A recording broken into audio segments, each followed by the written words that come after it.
Hello engineers, मैं engineer Vijay Kumar स्वागत करता हूं सिविल गुरुजी प्रयागराज के यूट्यूब चैनल में।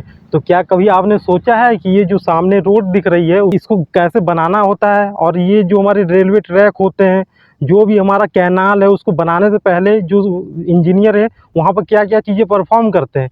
तो क्या आप दिमाग में भी ये सारी बातें आई हैं? तो हम लोग इसके रोड कंस्ट्रक्शन के बारे में स्टेप बाय स्टेप सारा कुछ हम समझ लेते। तो इसमें क्या होता है कि जब भी कहीं पर भी हमको रोड बनाना होता है, या नेशनल हाईवे बनाना है, या विलेज रोड बनाना है, या डिस्ट्रिक्ट रोड बनाना है, वहाँ पर क्या करना होता है कि सबसे पहले हमको अलाइनमेंट डिसाइड करना होता है। तो वहाँ के उस एरिया के मैपिंग को ला करके हम पॉइंट वहाँ पर डिनोट करते हैं कि किधर से हमारा अलाइनमेंट होकर के जाना चाहिए।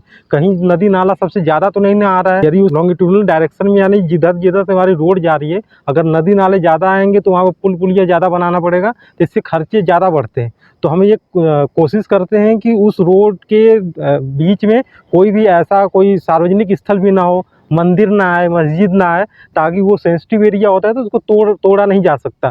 तो इसलिए हम पहले शुरू में अलाइनमेंट डिसाइड करते हैं। अलाइनमेंट जैसे ही डिसाइड हो जाता है कि अब रोड इसी एरिया से होकर के जाने वाली है, उसके बाद हमारा काम आता है सर्वेयर का। सर्वेयर क्या काम करता है? रिकॉग्निसेंस सर्वे बोलते हैं, जो जाकर के साइट पर वहाँ पर सेंटर मार्किंग करता है। सेंटर मार्किंग हमको सभी पॉइंट दे देता है। अब जब हमको सेंटर पॉइंट का मार्किंग मिल जाता है तो उसकी दोनों साइड में जो भी हमारी रोड की वृत्त होगी उसका हाफ करने के बाद अगर मान लो कि 50 मीटर चौड़ी रोड है या 30 मीटर चौड़ी रोड है, तो उसी के रेशियो के हिसाब से वहाँ के अंडुलेशन के आधार पर हमको क्रॉस सेक्शन लेवलिंग करना पड़ता है। क्रॉस सेक्शन प्रोफाइल लेवलिंग करना होता है। इससे हमको ये पता चल जाएगा कि उसके वृत्त में कितना अंडुलेशन आ रहा है। और उसी के साथ साथ क्योंकि रोड लंबी बन रही है, तो जब लंबी बन रही है तो उसके लॉन्गिट्यूडनल डायरेक्शन में भी हमको प्रोफाइल लेवलिंग परफॉर्म करना पड़ता है। तो वो एक चैनेज लेंथ होती है, यानी कितने मीटर के बाद हमको स्टाफ से उसके क्रॉस सेक्शन के एलॉन्ग में हमको रीडिंग पढ़नी है। तो इससे हमको ये अंदाज़ा लगता है कि वहाँ ग्राउंड का जो अंडुलेशन है उसमें कितना कटिंग करना पड़ेगा, कितना फिलिंग करना पड़ेगा। अलग से मटेरियल ला कर तो नहीं ना डालना पड़ेगा। तो दोस्तों, यहाँ पर जो हमारे पास ये ऑटो लेवल है, अभी क्या है कि हमने प्रोफाइल लेवलिंग यहाँ पर हमारे ट्रेनी जो है परफॉर्म कर रहे थे।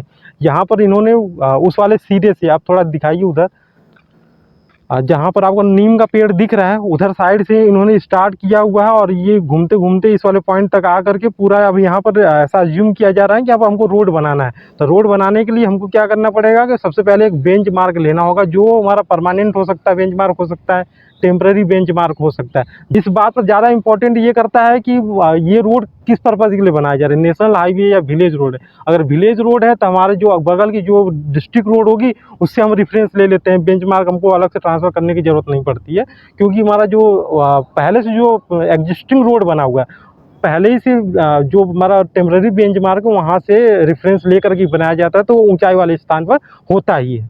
तो थोड़ा हम इसको पेपर भी समझते हैं कि कैसे हम प्रोफाइल लेवलिंग यहाँ पर परफॉर्म कर रहे हैं और कैसे हम कटिंग फिलिंग निकालेंगे। अब जैसे कि हमको सेंटर पॉइंट मिल गया था कि रोड कहाँ कहाँ से किस गांव से होकर के जाने वाली है। अब हम क्या किया कि जितनी मीटर हमारी चौड़ी रोड थी उस पर अपना लेवलिंग स्टाफ रख करके ऑटो लेवल की मदद से हमने रीडिंग पढ़ा है, और उस रीडिंग को पढ़ने के बाद हमको डाटा एक मिल जाता है कि इस डायरेक्शन में इतने लेंथ में कितने अंडुलेशन होंगे, तो उसके हिसाब से हमको कटिंग फिलिंग करना होगा। अब जैसे ड्रेसिंग पूरा हो जाता है उसके ऊपर आता है सब ग्रेड। ग्रेड का काम ये होता है कि जो ऊपर की लेयर है उसको सपोर्ट प्रोवाइड करें।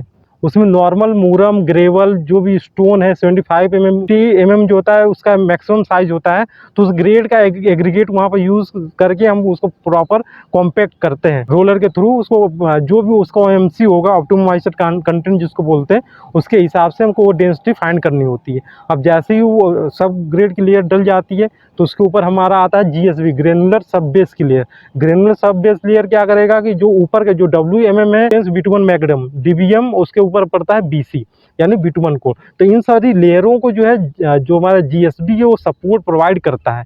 इसलिए हम कई लेयर में उसको बनाते हैं ताकि ऊपर का जो लोड होता है, आपने देखा होगा कि अधिकतर जो रोड में जो एग्रीगेट यूज़ किया जाता है, नीचे जो मैक्सिमम साइज होता है, ऊपर जैसे जैसे बढ़ते हैं उस एग्रीगेट का साइज छोटा होता जाता है, क्योंकि वो प्रॉपरली जो है लोड का डिस्ट्रीब्यूशन प्रॉपर हमारे सब ग्रेड के ऊपर होता रहे, इसके लिए ये पूरा प्रोसीजर अपनाया जाता है। तो यहाँ हम पेपर भी समझेंगे कि कैसे प्रोफाइल लेवलिंग परफॉर्म किए हैं। यहाँ पर जैसे आप यहाँ पर देख सकते हैं कि यहाँ प्रोफाइल लेवलिंग का यहाँ पर ये डाटा बना हुआ है। यहाँ पर सीरियल नंबर है, चैनेज है, बैक साइड है, LHS है, सेंटर लाइन है, RHS है। तो हमारी जो 4 मीटर चौड़ी रोड थी और हमारा जो है लेंथ हमारा 80 मीटर है। तो हम उसी के हिसाब से हम अभी क्योंकि सीख रहे हैं तो प्रैक्टिकली हम बस इसको परफॉर्म कर रहे हैं कि इसको कैसे हम एग्जीक्यूट करेंगे। तो यहाँ पर जो है LHS पर रीडिंग ली है, CL पर ली है, RHS पर, तो 3 रीडिंग हमको मिल गई है एक ही क्रॉस सेक्शन में। मतलब कि इस हिसाब से एंडुलेशन ये दिखाई दे रहा है। अब इसके हिसाब से हम एवरेज निकाल करके इसका जो भी राइज एंड फॉल मेथड या HI मेथड से हम RL फाइंड कर लेते हैं, तो हमको पता चल जाता है। और इसी के साथ साथ जैसे ही हमारा प्रोफाइल लेवलिंग जो डाटा मिल जाता है तो उसमें ज़्यादा कटिंग फिलिंग ना करना पड़े, इसके लिए हम क्या काम करते हैं कि हमको FRL फाइंड होना चाहिए। पहले से FRL फिनिश रोड लेवल जिसको बोलते हैं वो हमको पहले से दिया जाता है, ताकि उस लेवल में ही हम अपना रोड बनाएं। और वो जो लेवल होता है उसमें सारा जो रोड का जो लेयर होता है इंक्लूडेड होता है। जैसे FRL जो होता है हमारा बिटुमन कोड का भी टॉप हो सकता है, वो डिपेंड करता है किसका FRL दिया हुआ है। अगर WMM का FRL दिया होगा तो WM का RL वहाँ पर लिखा होगा उसके टॉप का। अगर BC का दिया होगा उसका FRL वहाँ पर लिखा रहता है, तो ड्राइंग में पूरा मेंशन रहता है कि किस चीज़ का ये FRL दिया हुआ है। तो यहाँ पर थोड़ा सा और समझते हैं हम। अब जैसे यहाँ पर हमने क्या किया कि वहाँ से स्टार्ट किए तो इस तरीके से हमारा रोड था, इस तरीके से पूरा रोड है, यहाँ से टर्न हो रहा है। तो हमने क्या किया कि बगल में जो रोड जा रही थी यहाँ पर हमने बेंच मार्क अज्यूम कर लिया, बेंच मार्क पर ही हमने बैक साइड पर लिया और फिर 3 रीडिंग यहाँ पर हमने intermediate side LHS, central line और RHS पर लिया। इस तरीके से 4-4 मीटर की चैनल लेंथ पर हमने रीडिंग पढ़ते गए। तो हमको जो है हर सेक्शन का जो है RL निकल गया। अब जो RL निकल जाएगा उसका एवरेज निकाल लेंगे, उस एवरेज के हिसाब से हमको पूरा जो है कटिंग फिलिंग पता चल जाएगा कि कहाँ कटिंग होगा कितना फिलिंग होगा, जो FRL दिया है उसके हिसाब से। ठीक है, FRL में से जो RL हमारा NGL का आया रहेगा उसको माइनस करेंगे तो वहाँ से हमको ये पता चल जाएगा कितना कटिंग करना है कितना फिलिंग। तो इंजीनियर्स अगर आपको भी प्रैक्टिकल ट्रेनिंग करनी है तो आप हमें सीधे कॉन्टेक्ट कर सकते हैं 9816 1615 14 पर। धन्यवाद।